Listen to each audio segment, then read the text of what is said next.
It is a very normal thing to do. We look at other people. We see what they have. We see what they are doing. And then, we look back at our own lives. We measure ourselves against them. This is the act of comparison. It happens almost without us noticing. It is like breathing. We do it all the time. It is a fundamental part of being human. We might be in a queue for coffee and notice someone's expensive coat.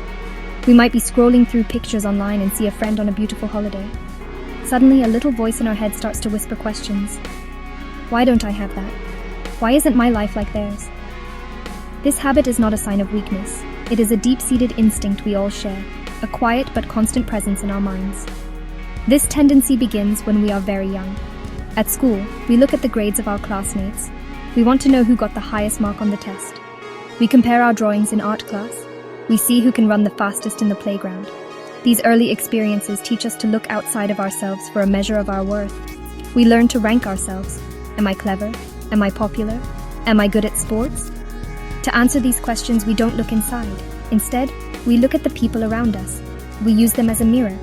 This habit follows us into adulthood, changing its focus but not its nature. The playground becomes the office, and the running race becomes a career path. As we grow older, the arenas for comparison simply expand. We compare our homes, our cars, and our jobs.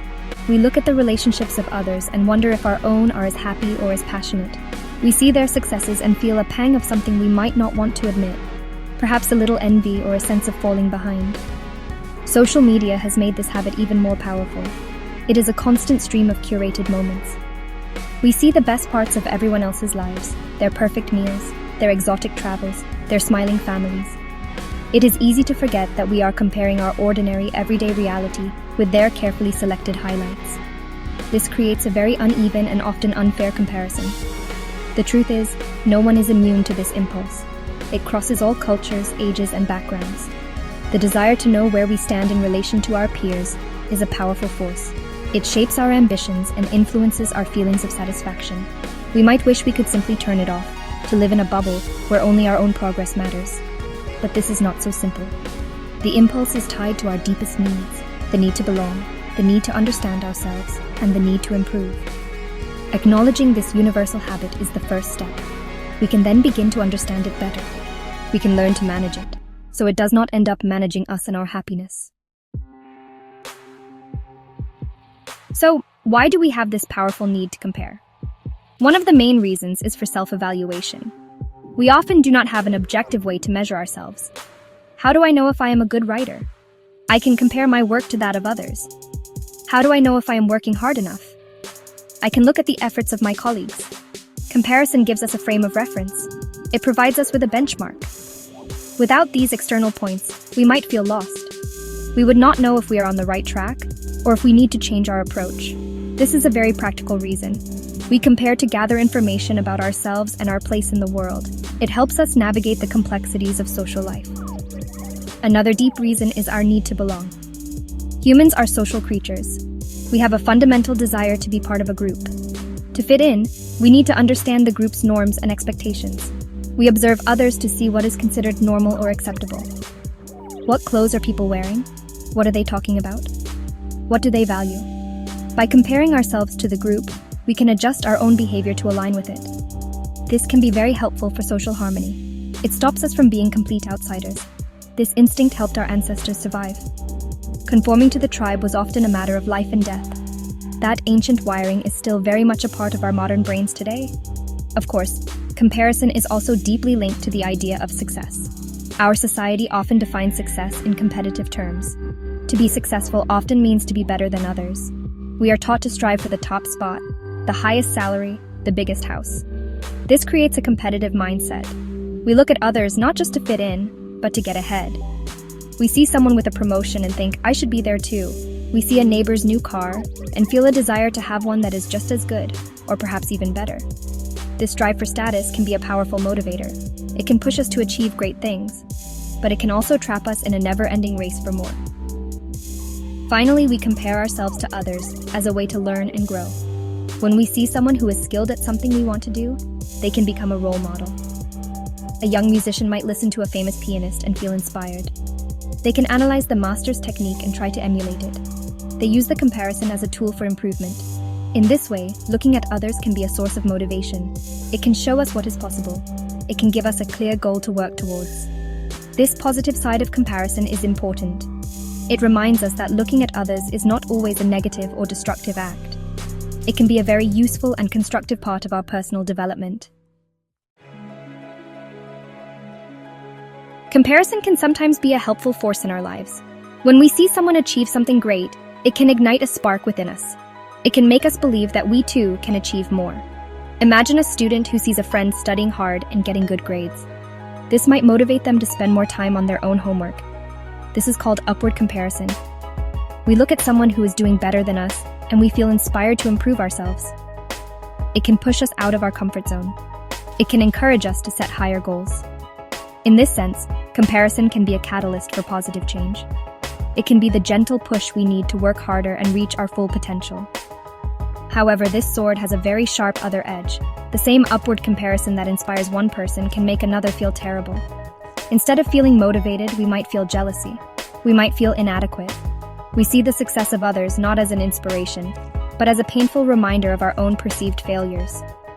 This is especially true when we feel that the other person's success is undeserved, or that we can never reach their level. This can lead to feelings of resentment and bitterness. It can damage our relationships. Instead of being happy for a friend's success, we might secretly feel unhappy and wish they had not succeeded. This can be a very lonely and painful place to be. The negative effects can run very deep. Constant comparison can seriously harm our self-esteem. If we are always measuring ourselves against others, we are likely to find many people who are better than us in some way. Someone will always be richer, more attractive, or more talented. If we focus on this, we can begin to feel that we are not good enough. We develop a constant feeling of lack. This can lead to anxiety and even depression. We get caught in a cycle of looking for external validation. We start to believe that our worth depends on being better than others, which is an impossible and exhausting game to win. True self-worth should come from within, not from our ranking against our peers. Furthermore, comparison can distract us from our own unique path. Each of us has our own journey, with our own strengths, weaknesses, and values. When we are too busy looking at what others are doing, we can lose sight of what truly matters to us. We might end up chasing goals that are not our own. We might choose a career because it looks prestigious, not because we are passionate about it. We might buy things to impress others, not because they bring us joy. In this way, comparison can make us inauthentic. It pulls us away from our true selves. We end up living a life designed to look good to others, rather than one that feels good to us. So how can we escape this trap of comparison? One of the most powerful things we can do is to practice gratitude. This means actively focusing on what we have rather than what we lack. It is a simple shift in perspective. Instead of looking at your friend's new car, take a moment to be thankful for your own reliable one that gets you where you need to go. Instead of envying someone's exotic holiday, appreciate the simple pleasures of a walk in a local park. Keeping a gratitude journal can be a wonderful tool. Each day, write down a few things you are thankful for. This simple act trains your brain to notice the good in your own life, making the lives of others seem less overwhelmingly perfect. Another key step is to become more aware of our triggers. When do you feel the urge to compare yourself most strongly? For many of us, the answer is social media. If you find that scrolling through Instagram or Facebook often leaves you feeling down, it might be time to limit your use. You could try a digital detox for a day or a weekend. You could unfollow accounts that make you feel inadequate. Remember that what you see online is a performance. It is a highlight reel, not the full story. Curating your social media feed to be more inspiring and less competitive can make a huge difference to your mental well-being. Replace envy-inducing accounts with those that focus on hobbies, learning, or genuine connection. It is also crucial to focus on your own progress. The only person you should truly compare yourself to is the person you were yesterday. Are you learning? Are you growing? Are you becoming a kinder, wiser person? These are the questions that matter.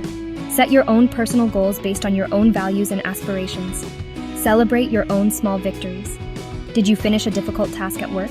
Did you exercise when you didn't feel like it? Did you show kindness to a stranger? Acknowledge and appreciate your own efforts. When you are focused on your own journey of improvement, you have less time and energy to worry about what everyone else is doing. Your life becomes your own race, with its own unique finish line. Ultimately, the goal is to embrace your own unique self. There is no one else in the world exactly like you. You have your own special mix of talents, passions, and quirks. This is not a flaw. It is your greatest strength. True happiness does not come from being better than someone else. It comes from accepting who you are and building a life that feels authentic to you. It is about understanding your own values and living by them. The journey of life is not a competition. It is an individual adventure of discovery. Be kind to yourself. Focus on your own path. And remember, you are already enough just as you are.